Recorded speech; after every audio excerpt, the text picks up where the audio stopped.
Chapter 6 Lion at School. 3 weeks after Simba's arrival, it was time for Akimbo to go back to school. It was hard having to say goodbye to Simba each morning. The little lion whimpered as he saw Akimbo leave, and for a long time afterwards he lay on the earthen floor of his run and pined. Akimbo spent his time thinking about Simba, so he found it difficult to concentrate on his work. "What are you thinking of?" his teacher demanded. "You seem to be in a constant daydream these days." When Akimbo came back at the end of each day, Simba would leap about him with delight, just as a dog welcomes back his master. "That little lion has been missing you," said Akimbo's mother. "I tried to play with him, but he would have nothing of it."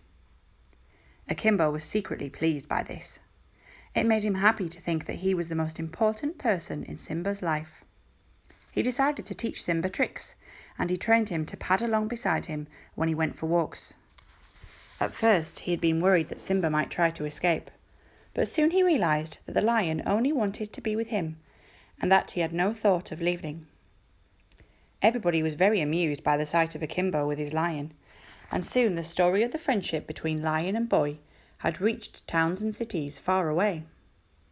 A reporter came to write an article about Akimbo, and a photographer spent a whole day taking photographs of the two together.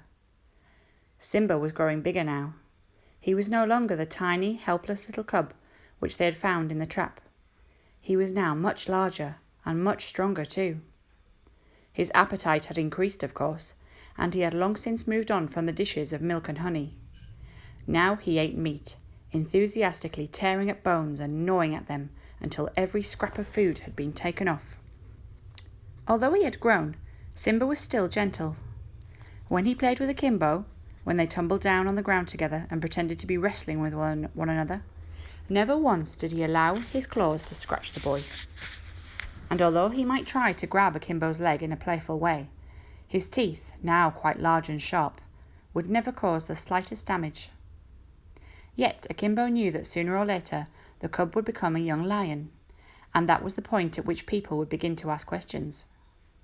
Simba's run was far too small for a fully grown lion, and was far too weak to contain him. Would anybody feel safe when Simba roamed the village and began to roar? A few months after Simba's arrival, Akimbo had gone to school one day rather later than usual, and had been scolded by the teacher, who believed in strict punctuality. The day got off to a bad start. It was shortly after the children had had their break that it happened. Akimbo was sitting on his bench when he heard the shouting outside. "A lion!" somebody yelled. "There's a lion coming!" The whole class rose to its feet and looked out of the window. There, coming along the path toward the school, trotting along with his head held high in the air, was Simba.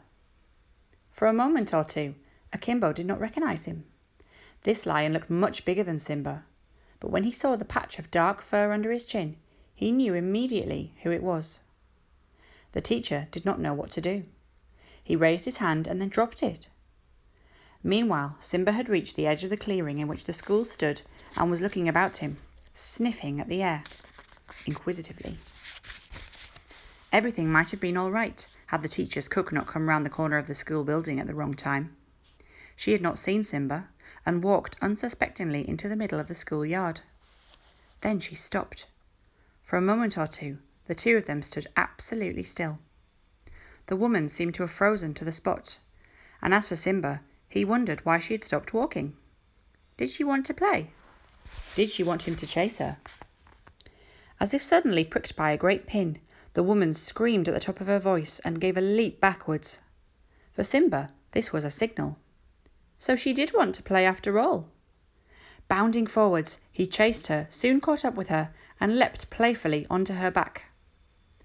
Inside the classroom, the teacher shouted and began to dash for the door. "No!" called out Akimbo. "Let me go!"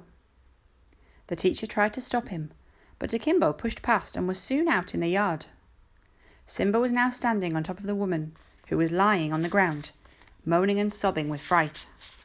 "Simba!" called Akimbo. "Here, here!" When Simba saw and heard his master, he was overjoyed. Leaving the poor woman where she was, He bounded across to Akimbo and began to lick joyfully at his knees and ankles. Akimbo bent down and ruffled the fur around the lion's neck. "You're not to come here," he whispered. "You'll get us both in trouble." Akimbo was right. There was trouble, and an awful lot of it.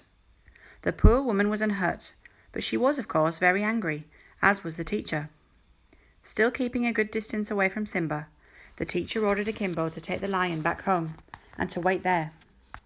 He would come across later that day to speak to Akimbo's father. Akimbo walked back, sunk in unhappiness. Simba seemed perfectly cheerful, but then he didn't know what trouble he had caused. "I hope they don't try to take you away from me," Akimbo said as they made their way home. "I couldn't bear to lose you, Simba. I really couldn't."